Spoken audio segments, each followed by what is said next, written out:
Let me tell you something about working 3 jobs. It doesn't feel heroic. It feels like slow suffocation with a paycheck at the end. My name is James Phillips. 24 years old. Fry cook at Denny's from 6 to noon, warehouse loader at Amazon from 1 to 7, then rideshare driver from 8 until I couldn't see straight anymore. 6 days a week. For 14 months straight. People ask, James, why are you killing yourself like that? Simple. I grew up in a 2-bedroom apartment in Gary, Indiana with Mama, Grandma Ruth, and my older sister Felicia. 4 people. 2 rooms. 0 privacy. Every morning somebody's elbow was in my face. The day I turned 22, I told myself, before I turn 25, I will have my own place. Not shared. Not rented by the room. Mine. By month 11, I had $6,800 saved. By month 14, I had $11,200. Then I found it, a 1-bedroom on Claremont Avenue. $895 a month. Clean floors. Big window facing east. No roaches. I walked through that apartment 3 times just touching the walls. The landlord, Mr. Patterson, a quiet man with reading glasses perpetually on his forehead, shook my hand and said, "Son, it takes character to earn something clean." I signed the lease on a Tuesday. Move-in date, June 7th. I called Mama first. She cried happy tears. Then I called Felicia. "Oh, that's cute, James," she said. "Not congratulations. Not I'm proud of you. Just cute." I should have heard the coldness in that word. I should have felt what was hiding underneath it. But I was too happy. Too full of something I'd never felt before. Pride. Real pride. God, I wish I hadn't been so distracted by it. My sister Felicia is 31. 7 years older than me. And from the moment I could walk, she had one job, reminding me of my place. Growing up, Felicia was Mama's favorite. Not in a subtle way. In a loud, obvious, Felicia is just more gifted kind of way. She graduated high school with honors, got accepted to community college, then dropped out after 1 semester when she met Eugene Harris. Eugene. Lord, where do I start with Eugene? He was the kind of man who had an excuse for everything except his actual behavior. 3 years with Felicia. 2 kids, my niece Brianna, 6, and nephew Corey, 4. No job for the last 8 months. Eugene kept saying he was in between opportunities. Meanwhile, Felicia was working double shifts at the dollar store, paying rent on their apartment on Maple Street, and still coming to Mama's house to eat 3 times a week. What nobody talked about openly was that Felicia's landlord had already sent 2 eviction notices. I knew because Mama told me in a hushed voice like it was a funeral secret. When I got my apartment, I visited Felicia to show her the photos. The kitchen. The east-facing window. The clean bathroom tiles. She scrolled through my phone slowly, barely blinking. Then she handed it back. "Must be nice," she said, "to not have responsibilities holding you back." I stared at her. "I worked 3 jobs for 14 months, Felicia. And some of us got kids," she snapped. Eugene laughed from the couch. Didn't look up from his phone. I left her apartment that day with a strange feeling in my chest. Not anger exactly. More like recognition. Like watching storm clouds build on a horizon and telling yourself it won't rain. It always rains. June 7th arrived like Christmas morning. I rented a small U-Haul, packed everything I owned, which honestly fit in about 9 boxes, and moved into 412, Claremont Avenue, Unit 4B. The apartment smelled like fresh paint and possibility. I set up my second-hand couch. Hung my one piece of wall art, a framed photo of LeBron James mid-dunk that I'd had since 8th grade. Organized my kitchen with the 12 plates, 8 cups, and mismatched silverware I'd collected piece by piece from thrift stores over 2 years. I sat on my floor that first night, no bed frame yet, just a mattress, and I ate leftover Popeyes by myself. It was the best meal of my life. My co-worker at Amazon, a big, loud Dominican man named Reggie Fuentes, threw me a small housewarming. Just 6 people. Cheap wine, chips and dip, Somebody brought a birthday cake by accident and we ate it anyway. To James, Reggie said, holding up a red cup, who proved that grinding actually works. I laughed. But I felt it deep. Mama visited the following Sunday. She walked every inch of that apartment slowly, running her hand along the counter like she was memorizing it. When she reached the window, she stopped and stared outside at the quiet street. "Baby," she said softly, "your granddaddy would have cried seeing this." I had to leave the room for a second. Felicia never visited. I texted her the address 3 times. "Come see it sometime." She'd reply with one-word answers. "Cool." "Maybe." "Busy." I told myself she was just dealing with her own stuff. I told myself I understood. I was wrong to be that charitable. Dead wrong. By September, I was burning out. I'd been running on 4 hours of sleep a night for so long I'd forgotten what rested felt like. My eyes were permanently bloodshot. My back had a dull, constant ache from the warehouse. Even my driving had gotten sloppy. I missed a turn twice in one shift and a passenger left me a 2-star review. Reggie pulled me aside one evening. "James, you need to stop, bro. For real." My co-worker at Denny's, an older woman named Miss Karen Simmons, said it differently. She looked at me one morning over the grill, shook her head, and said, "Baby, you look like something God already discarded." That was the day I booked the trip. 5 days in Myrtle Beach, South Carolina. Budget motel, $62 a night. I had enough saved that I could miss 5 days of work and still make rent. I planned every dollar. I told Mama. She lit up. "You deserve it, James. You deserve every bit of it." I told Reggie. He fist-bumped me so hard my hand went numb. I even told Felicia. Called her specifically. "I'm taking a trip," I said. "Myrtle Beach. Leaving September 18th. Back the 23rd. Just wanted you to know I'll be out of town." "Okay," she said. Flat. "You good?" I asked. Pause. "Yeah, I'm fine." "How's Eugene?" Another pause. Longer. "We'll figure it out." I didn't push. I should have pushed. I should have asked why her voice sounded like she was already planning something, and the plan had nothing to do with figuring things out. I packed my bag on September 17th, set my out of office, and drove to the airport feeling lighter than I had in years. That was my first mistake. Myrtle Beach hit different when you've earned it. I woke up September 19th with the ocean outside my window and no alarm set. I lay in that motel bed for 20 minutes just listening to the waves. Didn't reach for my phone. Didn't check the time. Just breathed. I ate at a little breakfast spot on Ocean Boulevard, a fluffy stack of pancakes, crispy bacon, fresh orange juice. The waitress, a cheerful girl named Amber with freckles across her nose, called me sugar and refilled my coffee 3 times without me asking.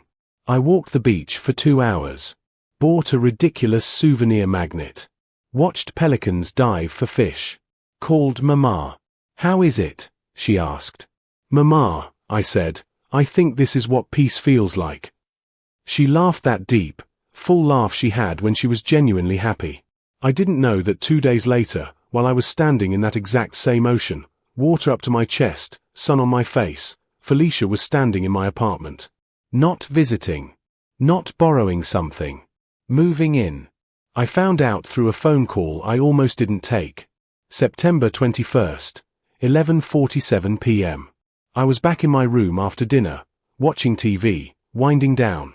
My phone lit up. Unknown number. I almost let it go to voicemail. "Is this James Phillips?" A woman's voice. Businesslike. "Yeah. Who's this?" "My name is Julie Stanton. I live in Unit 4A, directly across the hall from your apartment. I'm sorry to bother you, sir, but there are a lot of people moving furniture into your unit right now." I knocked and a man answered. Told me he lives there now. I thought that was strange, so I found your contact through the building directory. The ocean outside my motel window suddenly felt very cold. My hands were shaking before Julie even finished her sentence. "I'm sorry, Can you say that again? A man and a woman and 2 small children. They've been moving things in since around 7 this evening. Big furniture. A couch, a dresser, what looked like a mattress. The man, heavy-set, beard, he told me he was the new tenant. Eugene. That description was Eugene. Julie, I said, and my voice surprised me, how controlled it was when everything inside me was free-falling. Thank you. I'm coming back first thing tomorrow. I hung up and called Felicia immediately. No answer. Called again. Nothing. I texted, Felicia, I need you to call me right now. This is not optional. 3 minutes passed. Then her reply, what's wrong? Me, you know what's wrong. Are you in my apartment? Her, I can explain. 2 words. 2 words that confirmed everything. I stared at them so long the screen dimmed. I called her again. This time she picked up. James, before you flip out. Before I flip out. My voice was a low, steady wire pulled too tight. Felicia, you broke into my apartment. I didn't break in. Then how did you get in? Silence. Felicia, how did you get in? Mama had your spare key. She gave it to me because she thought. She thought what? That you could just move your whole family into my place while I was gone. We got evicted, James. Where were we supposed to go? The kids needed somewhere. You got evicted and your answer was to invade my home. She started crying. But it didn't feel like guilt. It felt like strategy. I changed the locks, she whispered. I'm sorry. I panicked. The world went completely silent. I drove 7 hours back from Myrtle Beach instead of flying. I needed the time to think. To breathe. To stop my hands from shaking on the steering wheel. My spare key. Mama gave Felicia my spare key. I called Mama at 6 a.m., pulling off the highway in Florence, South Carolina. James, she answered. Her voice was careful. Too careful. Mama, did you give Felicia my key? Quiet. Did you? Baby, she had nowhere to go. The kids were going to be in the street. So you gave her access to my apartment without asking me? Without one phone call? One text? I tried to reach you. Mama, I had my phone the whole trip. Not one call from you about this. More silence. The kind that confirms everything. I thought if Felicia got settled, then you'd come back and work it out. Work it out. I couldn't breathe right. She changed the locks. Mama, I can't get into my own apartment. I paid deposit, first and last month's rent. I've been paying that rent alone for 3 months. And I can't get in. James, she's your sister. That phrase right there. She's your sister. I'd heard it my whole life. It meant, let it go. It meant, accept less. It meant, Felicia's needs matter more than your boundaries. Mama, I said slowly, carefully, because I loved her and I didn't want to break us, I have to go. James, please don't do anything. I have to go. I sat in that gas station parking lot for 23 minutes. Trucks pulling in and out. A man walking a small dog. Normal life continuing while mine had been detonated from the inside. The people who were supposed to protect me had handed the grenade to the one person I should have feared. I arrived at 412 Claremont Avenue at 2:17 p.m. on September 22nd. My key didn't work. Of course it didn't. I knocked. Waited. Knocked again, harder, with intention. Eugene answered in a white tank top and basketball shorts, holding a sandwich. He looked at me like I was the inconvenience. Like I was the one who didn't belong. James, he said, taking a lazy bite. Look, just give us a couple weeks to. Eugene, I need you to step back from my door. He blinked. Something shifted in his face. Your sister said. Felicia is not on this lease. You are not on this lease. Neither of you have any legal right to be standing in that apartment. I held up my phone. I've already spoken to a tenant attorney this morning. I have the police non-emergency number pulled up. And I have a locksmith on speed dial. You have until I count to 10 to get Felicia on that phone. He stared at me, then stepped back. My neighbor Julie Stanton cracked her door open across the hall. Our eyes met. She gave me one slow nod. Solidarity. 20 minutes later, Felicia appeared in the doorway. Her eyes were red.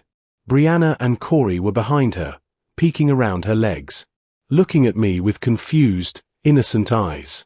Seeing those kids almost broke my resolve. Almost. James, please, Felicia whispered. Just give me 2 weeks. I called Mr. Patterson this morning, I said. He's filing an unlawful entry report. I'm calling the police to document this. Then I'm calling a locksmith to restore my original locks. None of that changes if you cry. None of that changes because of the kids. What you did was wrong, Felicia. She flinched. Like the truth was a physical thing. Everything escalated when Eugene stepped back into the doorway. The laziness in his face was gone, replaced by something sharper, uglier. You really about to put kids out on the street over an apartment? His voice dropped into that low, threatening register some men use when they want you to feel small. What kind of man does that? Eugene, Felicia started. No, let me talk. He stepped forward. Just slightly. Testing me. You've always thought you were better than us. All that 3 jobs talk. Who you trying to impress? You think you special because you got a little place? Your own family ain't got nowhere to go and you out here playing landlord. I watched him carefully. Years of working nights in a warehouse teach you to read energy. His was aggressive but careful. He wanted me rattled, not to actually cross a line. Eugene, I said quietly, I'm not engaging with you. You're not even a factor in this conversation legally. That landed. His jaw tightened. Reggie pulled up right then. I'd called him on the drive back. He's 6 feet 2 inches, 230 pounds, and has a face that communicates zero tolerance for nonsense. He walked up beside me without a word and just stood there. Eugene looked at Reggie, back at me, then stepped back inside. The police arrived 40 minutes later. Officer Dana Whitfield took my statement with calm professionalism, documented the unauthorized lock change, and told Felicia she needed to vacate or the landlord could pursue formal eviction proceedings by morning. Felicia finally crumbled. Real tears this time. Not strategy. Brianna started crying too. Corey held his mother's hand. My chest felt like concrete. That night, with my locks restored and my apartment back, though everything felt violated, touched, rearranged, I drove to Mama's house. She met me at the door. Her face was worn. Not guilty exactly. More like someone who'd been dreading a reckoning for years and finally heard it knocking. We sat at the kitchen table. The same table where I'd done homework as a kid. Same chair where I'd cried the night Grandma Ruth died. Tell me the truth, I said.